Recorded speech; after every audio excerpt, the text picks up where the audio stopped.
భువనగిరి మున్సిపాలిటీలో ప్రచారం జోరందుకుంది. నిన్నటి వరకు ముగిసిన నామినేషన్లతో ఈరోజు కూడా బరిలో ఉన్న అభ్యర్థులు విస్తృత ప్రచారాన్ని చేస్తున్నారు. మనతో మాట్లాడడానికి బీఆర్ఎస్ క్యాండిడేట్ నాయని శ్రీనివాస్ ఉన్నారు. ఇప్పుడు మీరు ఇప్పుడు మున్సిపాలిటీలో కూడా ఇప్పుడు పోటీ చేస్తున్నారు కదా, గతంలో కూడా మేము మున్సిపల్ చైర్మన్గా ఉన్నారు. ఇప్పుడు కూడా మీరు బీఆర్ఎస్ పార్టీగా భువనగిరి మున్సిపాలిటీని కైవసం చేసుకుంటున్నారు.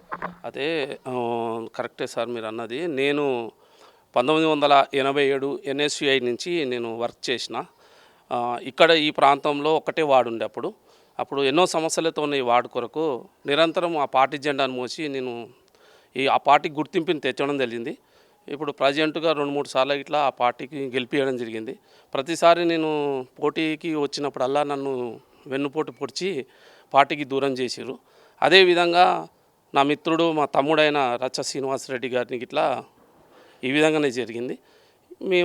మాకు ఆ పార్టీ నుండి ఇట్లా అవుతుందని చెప్పి మేము వేరే పార్టీకి వెళ్ళడం, వాళ్ళు మమ్మల్ని ఆదరించడం, వాళ్ళ నుండి ఈ వాడకి ఏ అభివృద్ధి కార్యక్రమాలు చేయాలని కృతనిశ్చయంతో శ్రీనివాసరెడ్డి గారు ఆనాడు మేము వెనుకబడ్డ కులస్తులమైన ముద్రాజ్ భవనాలని, అదేవిధంగా రజక భవనం, యాదవ్ భవనం, మళ్ళీ ఒడ్ల కమ్మరుల భవనాలు, అదేవిధంగా సీసీ రోడ్లు, ఈ ప్రాంతం గుండా వెళ్ళే హెచ్టీ లైన్ ఉండే, అది 9 కోట్లతో నిధులు అంతకుముందుకు ఎప్పుడు కాలేదు.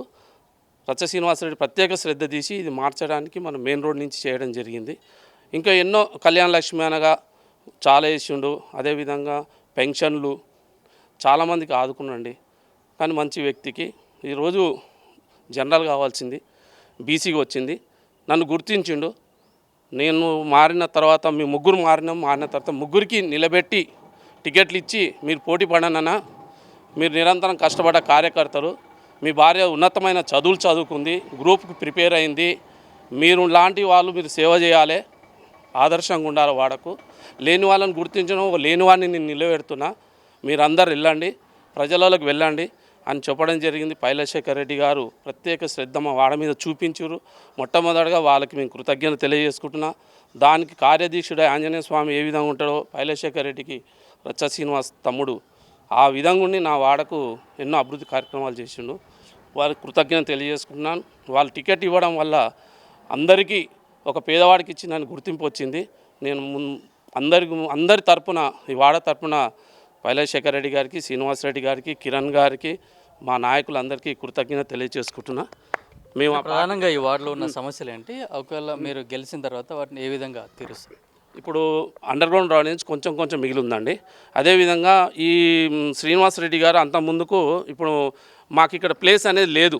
అంటే మొట్టమొదటికి ఏంటంటే ఇక్కడ ప్లేస్ అంటే అంగన్వాడీ సెంటర్ కావాలనుకున్నాము, స్త్రీశక్తి భవనం కావాలనుకున్నాము. ఇది ఆల్రెడీ శాంక్షన్ అయి ఉన్నది. ఎక్కడ అంటే మనకు ట్యాంక్ దగ్గర ఉన్నది. ఆ ట్యాంకు చిన్నగా అవుతుంది. ఇట్లా ఈరోజు ఆ ట్యాంకు పెద్దగా కడుతున్నారు. భువనగిరి మొత్తం అదే సప్లై అయింది. జనాభా ఇట్లా పెరిగింది కాబట్టి ఎక్కడ స్థలం లేదు. అది ఎత్తు ప్రాంతంలో ఉంది కాబట్టి అక్కడనే కట్టడానికి వీలవుతుందని చేయడం వల్ల ఆ చుట్టుపక్కల ఉన్న వాళ్ళకి ఇట్లా ప్లేస్ అనుకూలిస్తుందని పార్కు టైప్ ఇట్లా చేయడానికి నిధులు ఇట్లా ఇవ్వడం జరిగింది. ఇంకా అవి ఆగినాయి, అవి చేపియాలి మేము వాడుకు. ఇక మాదొకటి హెచ్టీ లైన్ ఒకటి ఉంది. మెయిన్ రోడ్ నుంచి ఇప్పుడు గుంజుతూరు ఒక 2 టవర్లు అయిపోతే క్లియర్ అయిపోతుండే. శేఖర్ రెడ్డి గారే పెట్టారు. ఈ రోడ్డు మీద ఇట్లా రోడ్ పక్క పొంటి మాకు ప్రగతి నగర్ నుంచి కిందికి వెళ్తుండే జైదపూర్ చౌరస్తా వరకు అక్కడ మోరీ లేకుండే. ఆ వాటర్ ఇట్లా ఆ గుండి పోయి మొత్తం వచ్చి అక్కడ వెళ్తూనే ఎన్నో ప్రమాదాలు జరిగినాయి. ఆ ప్రమాదాలను దృష్టిలో పెట్టుకొని ఇట్లా శ్రీనివాసరెడ్డి గారు అక్కడ ఆనాడు మన ఎమ్మెల్యే గారితో చేపించిన పనులు చేయాలి, మోరీ చేయాలి, ఇది చేయాలని ఇప్పుడు కొనసాగుతున్నాయి సార్ పనులు. అవే పనులు ఇప్పుడు ఇక్కడ కొనసాగుతున్నాయి. కొత్త ఎవరు ఏం చేసింది అయితే ఏం లేదు. టీఆర్ఎస్ పార్టీ నుంచి నాయని మంజులని నిలబెట్టడం జరిగిందమ్మా. మీరు మా కారు గుర్తు ఓటేసి అత్యధిక మెజార్టీతో గెలిపించాలని కోరుకుంటున్నాము. మీ అందరికీ తెలుసు, పెళ్ళైన వాళ్ళకు అందరికైనా సరే పెళ్ళైన వాళ్ళకు ఒక నెలలో వచ్చేది కళ్యాణ లక్ష్మి. ఈ రోజు వరకు ఎన్నో లైన్లనే ఉంటున్నాయి కాబట్టి రాలేదు. ప్రత్యేక శ్రద్ధ ఎవరి మీద లేదు, ప్రభుత్వం మీద లేదు. మార్పు అన్నారు, ఏ మార్పు లేదు. 2025 పింఛన్ అన్నారు, రాలేదు ఎవరికి. ఇంకా అదే విధంగా ఎన్నో నిరుద్యోగ సమస్య గిట్ల ఉంది, ఎన్నో. అదే కాకుండా ఇవన్నీ కాకుండా వాడాభివృద్ధికి ఇట్లా చాలా కుంటిపాటి ఉంది. దాన్ని ముందుకు పోవాలంటే టీఆర్ఎస్ గవర్నమెంట్ రావాలి. టీఆర్ఎస్ కౌన్సిలర్ గెలిస్తే మీకు అన్నిటికీ పనులకు అందుబాటులో ఉంటారు. ప్రతి క్షణం ప్రతి నిమిషం మీ అందుబాటులో మీకు ఏ ఫోన్ కొట్టినా నేను ఉంటానని సభకు అందరికీ తెలియజేస్తున్నా. నా పేరు నాయని మంజుల. ఇది 13వ వార్డు నుంచి మేము బీఆర్ఎస్గా కౌన్సిలర్గా పోటీ చేస్తున్నాము. నేను ఎంఎస్సి ఎంఏ బీఈడి చేసిన. మేము చాలా రోజుల నుంచి నిరుద్యోగులం అందరూ కలిసి ఏం చేసిరంటే మార్పు రావాలి అని టీఆర్ఎస్ని వదిలేసి కాంగ్రెస్ని గెలిపించిన 3 ఏళ్ళ నుంచి దాదాపుగా అంటే 2.5 సంవత్సరాలు అవుతుంది. మాకు జాబ్ క్యాలెండర్ లేదు, ఏ జాబ్ లేదు, ఎలాంటి ఉపాధి లేదు. నేను గ్రూప్ 1 క్వాలిఫై అయినా, ఏమంటారు మెయిన్స్కి ప్రిపేర్ అయినా, క్యాన్సిల్ అయింది, అన్నీ జరిగిన తర్వాత కూడా మా గ్రూప్ 1 వాళ్ళకి ₹1,00,000 ఇస్తామని కాంగ్రెస్ ప్రభుత్వం చెప్పింది. ఎలాంటి హామీలను నెరవేర్చలేదు. ఇంకొకటి అది టీఆర్ఎస్లో మాకు వచ్చిన నోటిఫికేషన్లకే మేము రాసిన ఎగ్జామ్లకే చాలామందికి ఏమంటారు సర్టిఫికేట్స్ ఇచ్చిర్రు, మేమే ఇస్తున్నాము, మేమే నోటిఫికేషన్ వేసినామని చాలామంది పెద్దలు అందరు చెప్పుకుంటున్నారు. కానీ నిరుద్యోగులందరికీ తెలుసు ఎవరు ఇచ్చిర్రు, ఎవరు ఏమంటారు న్యాయం చేసిర్రు అనేది ఇప్పుడిప్పుడు తెలుస్తుంది చాలామందికి. నేను పోటీ చేయడానికి కూడా ప్రత్యేక కారణం ఏంటంటే టీఆర్ఎస్ ప్రభుత్వం చాలా మంచి పనులు చేసింది. 2014 నుంచి చూస్తున్నా నేను అప్పటి నుండి కూడా గ్రూప్స్కి ప్రిపేర్ అవుతున్నప్పటి నుండి కూడా మనకి కాంగ్రెస్ ప్రభుత్వం అంతకుముందు ఉన్నప్పుడు ఎలాంటి పింఛన్లు ఒక 200 మాత్రమే ఇచ్చింది. కానీ టీఆర్ఎస్ వచ్చిన తర్వాత అదే 200ని ₹1000 చేసిరు, మళ్ళీ 2016 చేసిరు. అలా వృద్ధులకి, ఒంటరి మహిళలకి, కల్లుగీత కార్మికులకి ప్రతి ఒక్కరికి ఇచ్చిరు. అసలుకి టీఆర్ఎస్ ప్రభుత్వం నుంచి పథకం అందని ఇల్లు అనేది ఏది లేదు నాకు తెలిసినంత వరకు. ఇన్ని చేసినాక కూడా ఏమంటారు ఈ కాంగ్రెస్ ప్రభుత్వం వచ్చినప్పుడు 6 హామీలను ఇచ్చిరు, ఒక్క హామీనే నెరవేర్చిరు మాకు తెలిసినంత వరకు. ఒక ఫ్రీ బస్ పెట్టిరు.